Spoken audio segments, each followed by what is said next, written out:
about where they are, but he's been consistently ranked and doing well for a long time, both him and Kevbot. But even though his friend Kevbot was knocked out by Aura today, I'm sure he doesn't want to see the same fate. They could both be going home to this guy. Yeah, Kevbot seems to be playing really well today, I mean, Coach Kevbot, pardon me, Aura. Aura, I don't know how I feel. It's not like, okay, so he lost to Master to find himself in the loser side of the bracket, right? Okay. Which isn't insane. That's not crazy. It's expected maybe that Master would win it, but I don't know. If Aura was playing really clean, I feel like that could have been his set. You know? Yeah. And well, so this is interesting. They started on Yoshi's. Do you think this is like a right choice? Who even? This was a conversation I had off the stream actually with Contra, where this stage is interesting because players are gonna, both of these characters are gonna KO each other off the sides quicker and easier because it's just a small stage with a smaller blast zone. Right. I think where I came to the conclusion, I think Aura just wants to kind of get this knocked out of the way, even though it's not the best stage for Marth. I think getting this one out of the way early on is just how Aura wants to play it. And if you're gonna win it, you walk out of this stage with a lot of momentum if you win here. Almost always, right? You never have a long, slow, played-out game on Yoshi's. No, not really, and that's what Marth kind of wants in general, is to get these stocks out of here real quick, especially floaty-ish characters. And Peach. Oh, so that right there's so interesting. Aura is using in this shield you have an analog shield, right? Right. So we haven't seen it a whole lot. It's not super frequently used. But if you hold either lightly on your trigger or use the C button, you can use a light shield, which is bigger and covers more of your body. It degrades slower, but if you get hit while you're in it, you get stuck in your shield for a little longer. It has shield stuns, which it's called. We just saw Aura doing that to try to avoid being hit while the respawn invulnerability was on Umarth. But then Umarth ended up kind of walking away with the stock there anyway. Yeah. And a great recovery onto the cloud. This is a really interesting offstage interaction. Yeah, oh my god, fantastic tech bear. Umarth had amazing awareness in that whole situation. Yeah. To have an answer for all of those nuanced little interactions. Yeah, he was ready for the down smash and everything. Right. Yoshi's Story is the only stage that has like a moving platform, right? Right. That tiny little cloud that goes across the stage appears on either side every 10 seconds. And Umarth walks away with this pretty strong game one. It felt like Aura had a lot of situations where momentum was on their side, but it never closed out, and Umarth ended up walking away with it. We're going to see a really obvious counter pick from Aura. Peach loves Dreamland versus Marth. Most characters do. Because Marth's sword is kind of a perfect height where you don't get to as easily combo because of where these platform heights are. Right. And the stage being big for Marth doesn't really help him at all. While other characters might live longer or have longer chances to recover, Marth doesn't really gain anything from it. If anything, it kind of hurts him. If anything, it kind of hurts him. He's very notorious for not being able to kill so quickly after certain percentages, because he's all about like lower percent bears into there, or you know, tipper F smash, etc., etc. But once those moves start like losing the ability to combo into each other as easily, your setups become much harder, and therefore you have to start relying on weird things like, for instance, a single hit dragon dance into up air or up tilt, and that's really like not ideal to be throwing out in the middle of the game. So we actually talked about the floaty killer setup a little bit more, that single hit side B into up tilt. Yeah. We talked about that before when Aura played Decoast, since it's just such a huge game changer for Marth, being able to kill at those higher percentages. Right. So Umarth just kind of has to, I don't know. I don't even know how you really play. So as Peach, what do you see? What do you see as your objective as the character against Marth? So I do think it changes at given times. While you're holding the lead like this, Aura is playing it beautifully, I think, and just trying to back up, hit with turnips, and hold a space away from Marth. You want to try to avoid getting cornered. The thing is, Marth has such a hard time moving in on a Peach who's like getting turnips pulled. Yeah, that was really good. That's not going to quite close it yet. That up out of shield can be a pretty strong tool, but when it's grounded, it can be not quite as efficient. When you hit it in the air, it's also pretty strong. It can be a very threatening, like, combo finishing tool. Yeah. And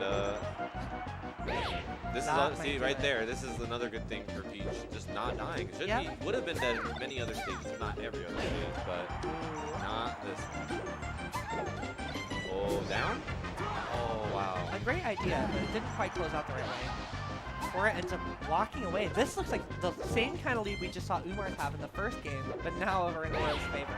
Yeah, the momentum has entirely changed, and it not has to, but it's like a good part of the reason is definitely the stage. Marth really needs to get rid of the stock now in order to be able to play the game again normally, essentially. 100% I agree. And there's that floaty killer setup. Even though Aura DI'd away, like the safer choice to not die straight off the top, it still ended up killing off the side because of just how much percentage there was. But it so safely combos as long as you get the confirm. Right, and sometimes it depends on like what percentage there are. You need to be more like in towards them or in their face in order for it to connect. Even with SDI or DI out, you know, like you have to, I don't know, guarantee it. Marth has to work really hard sometimes. Yeah, to get on a beach and make stuff happen, it can be really difficult. Oh, and we see our first beam sword pull. Yeah, we've seen like 2 or 3 different Mr. Saturns. We've seen a lot of crazy pulls, but not this one. Yeah, this is one of the few things that we barely are seeing today. And it's kind of great because we have 2 peaches, I think, right? Marth with a beam sword, yeah, that's one you rarely see. A great catch. We really didn't get to do anything with it, unfortunately. When somebody grabs a beam sword after a throw, it's almost always a highlight reel. Almost.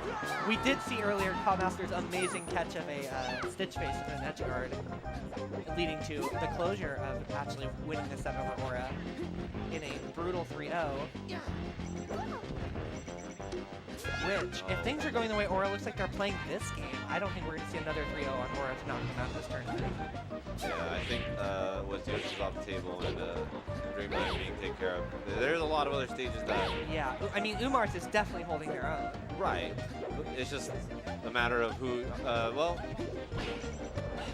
I'm not even sure, because then we're... let's not talk about it as if we were talking about the next game. Just now, Umarth taking another stock, 2 stocks behind now. 35%, not too bad, but not ideal. It's a mountain to climb, but it is doable. Yeah.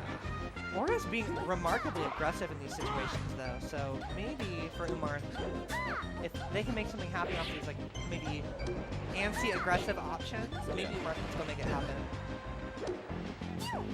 I know Aura has said themselves that maybe their greatest weakness is they just want to finish something sometimes, right? And this kind of looks like that. Ooh. Falling back air is pretty good. Peach's back air is a really rounded hitbox, so it's really safe to fall with a lot. Because even if you enter your shield, usually the parts of your body that end up being more vulnerable. Yikes. Yeah, actually ended up saving him. Yeah, great awareness. He fared the turnip in order to make it float a little longer and up be straight into it. A fantastic way to close that. Yeah, but not enough to take the game, unfortunately. Aura now 1-1 to Umarth. And Umarth's pick? Umarth's pick.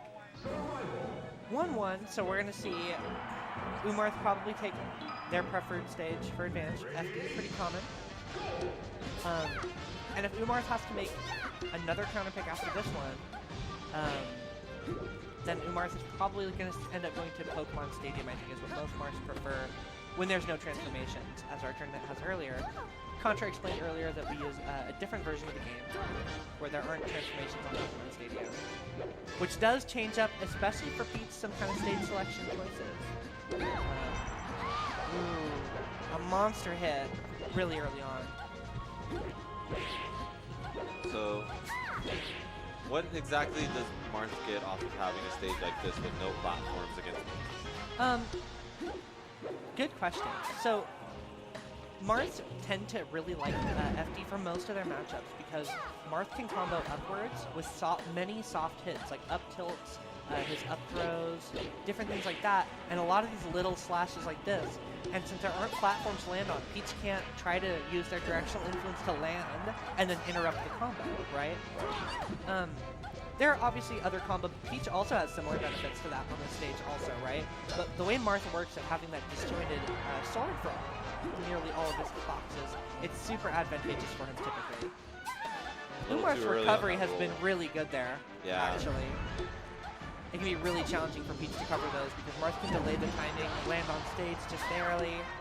Yeah, Aura though taking care of Marth's recovery really well. It's not a necessarily difficult recovery to deal with. He could be doing like he could be doing Marth killers and stuff, but also he's doing these really interesting setups where he just drops the turnip and then continues to cover ledge himself, so he covers lower. And I don't know. Aura has a good handle on edge guarding, but Umarth's still in the lead. This is a really scary position. Okay. Aura did not have a jump there, and that can be so scary. Jumps are like a valuable resource when you're off stage in this game because you only have your double jump, your up B special recovery, and once you use them, if you get hit, you don't get them back. Well, you get your up B back, but you don't get your regular double jump. And that can be really minimal resources if all you have is a double jump, or all you have is an up B, I mean. Oh, wow. All these really... Ooh. Another monster tipper. This is starting to look a little bit more like Game 1 was, remember?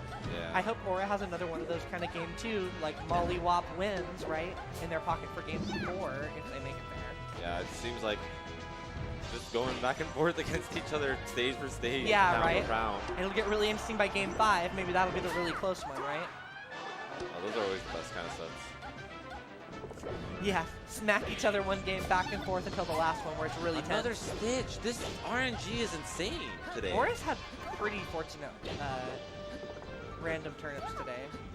Ooh, amazing recovery choices there from Aura. It's usually notoriously hard for Peach to play from the ledge, just due to your kind of limited options of movement and drift. Yeah, Aura not really sure where to be, I think, for this fight. I think the turnips are just kind of to give him enough space to breathe, take a second, compose himself, try to bring this game back, because it's still possible. Oh no, getting chased. This could get pretty bad pretty quickly. If Aura doesn't close this stock, this game is going to look really, really difficult. Yeah, I think he needs to do it now in order for this comeback to happen at all. Yeah. Any more percentage here? Yeah, over 100. It's, yeah. Marth has some scary kill confirms here, and any nearly randomly seeming like forward smash would just close it too. Not even necessary for Marth's tipper hitboxes, probably. Gentle flow, he's trying to mix him up. Wow, okay. He did get away with it though. He was tricky there, made it harder. Down smash? Oh, just, yeah, nair. Good nair. But still not dead. It might not be Peach Puff. Does the setup again? Oh no. That's, I don't know. Aura is going to start having to second guess those turnips into this game 4 really hard. After Umarth lives 2 times, it might not have been necessary to, they could have just been stocks for Aura to take. Yeah. I think Aura has the right idea trying to snipe, but at the same time, it's really hard. I think people who, like Umarth, and if I'm not wrong, there's like other Marths that have just been getting better at it. It's just something that people have been picking up in this matchup.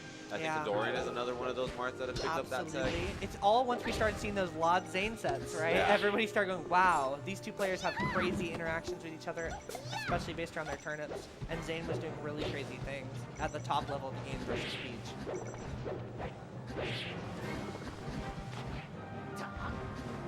But even though those two players might be the top level of these characters, these two players are nothing to scoff at either, as both of them are very, very strong players in their respective regions of Oregon. Aura's #2 here. And you were looking to see what rank Umarth was in NorCal, weren't you? Did you get that? Yeah, he's actually I don't want to make up a number, but I know he's quite good. He's ranked 7th. Yeah, he's ranked 7th. I believe he is the 3rd highest Marth on there. Really? Wow. Well, they have some very strong Marths in that region. Yeah, it's Shroomed and then Pukuryu afterwards. So, I mean, like, you know, for being the 3rd strongest Marth in that region, that's pretty incredible. Right. I feel like Melee has entered a new era where Marth is a really, really scary character again. I just remember when I started only a few years ago, like, it didn't really seem that way, right? Yeah. Like, Marth has always been good, but now people, it's like, we see other people pushing this character so far again. And you really start seeing why when you see, like, even these, like, floaty matchups where Marth has, like, kill confirms on them, and it, like, tons of options of things that they can do. And this, like, really tricky recovery and all these extra things they can do. And this isn't even considered like Marth's best matchups, right? Right. Like this is a I don't know. Yeah, I wouldn't say struggle matchup, right? But like on paper, Marth is known really well for really like fighting those faster, fast-falling characters like Fox and Falco, right? Yeah. And so with a character like Marth, this stage exactly emphasize what makes him pretty good. So You think so? yeah, I would say, well, for one, there's the way that platforms work, and against a spacey or even a floaty, you basically get open space in the bottom. So you have ability to chain grab or do those like Ken combo-esque Yeah. things where you continuously rack up fares. And then off of that alone, the sides are shorter. So if you end up comboing into a pretty decent few, like what, 60–70%, and then you F smash Tipper, they're probably dead. the way that the sides are on the stage is very scary. Yeah, it's a very tall stage though, which is kind of interesting about it. So like that right there, that's not going to work for another 20%. 20–30%, yeah. But Oh, this is a much closer game than I think than Aura probably wanted, right? We were just talking about Aura really wants to just go home with this game, right? right. And this is Aura's counter. This is his counter pick. So I can see why you would want to go here. This is also not a bad stage Yeah. to Peach whatsoever. So you get to Peach harass. also has some big benefits, right? Where we actually see a lot of the situations where like Peach can be on a platform, and especially when they're extra low, Peach's down smash, which is a terrifying move, right? Yeah. You get hit into that multi-hit move that can do so much damage, and if you're below it, you can get knocked all sorts of which ways that either lead to a strong edge guard, or worse, you get trapped in it and tank some up to 70%. It's one of the highest damage dealing moves in the game, if not the highest. Within reasonable expectations. There's some funny stuff with like Game & Watch's bucket. I guess you can do more damage with. Yeah. Also, just to call back to something that happened a few moments ago, there was a really amazing thing that Aura basically stalled for a second off stage with Toadstool, and then had a turn up through to bait for the counter, thinking that Aura would be coming in with a turn up in there like he has been in the past. Yeah, because what was it? Game 1 or 2? Umarth did that same setup, but got away with it. Remember? Yeah. And so this is a choice of adaptation, and Yeah, it's really it's a cool. beautiful adaptation. That's Oh, part no. of. Oh my goodness. And of course, we haven't really seen a whole lot of it, but when Marth's down air, the downswing he does there hits off stage, it's a true spike. So if it hits you off the stage at that, you can't do anything to jump out of it until its hit stun is over. Some of them you can jump out of or use your up B. They're called meteor spikes in this game. But Marth is one of the true spikes of this game. One of like 3, right? There's One a of couple. 4. I forget all of them. Falco's down air is one. Right. Marth's wait. down air is one. There's a hitbox of Captain Falcon's down air. That's one of them. Yeah, it exists. It's just not easy to get Yeah, at but first. not all of them. All right, okay. Enough about down air spikes in this game. This is really scary for Aura. Yeah, that was an opportune moment to be using that dot eye, but unfortunately, I think he just doesn't even Could want have to. helped. Yeah, I don't think he also wants it to flip on him. I think he's just content with the regular. Yeah, maybe. Well, we talked about this earlier. Aura just doesn't really look at the turnip faces that much. Oh. He just doesn't. It's just hard for him to see them. That's what he said before. He just doesn't really like to look at it because they're really tiny, Yeah. and you're moving, and it's like focusing on that instead of your gameplay is strange. No, Umarth could close this out any hit. I think if like realistically, if you have a turn of your goals, to hit them That's anyways. it. So yeah, that's a And closing it out, the floaty side B killer. Side B into up tilt. 3-1 in Marth's favor. And, Shame, a loss for Oregon. but that's.